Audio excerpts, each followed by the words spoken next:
Kain kami ng pansit dinuguan.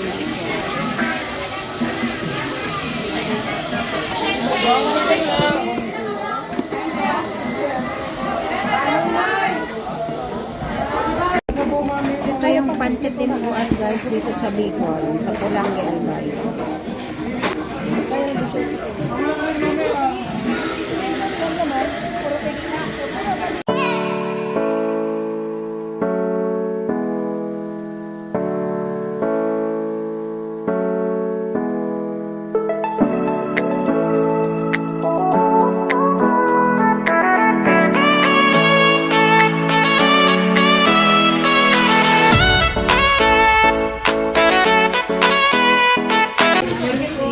Ayan guys, taob yung dalawang platong pansit dinuguan namin. Pagka-uwi namin ng Bicol, kaya tig-dalawang pansit dinuguan kaagad na plato.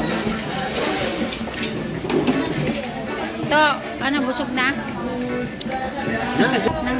Nang siram, pansit dinuguan. Dito lang yan, madam. Sabes, dito lang ha. Ano yan te? Ayan o. Eatery.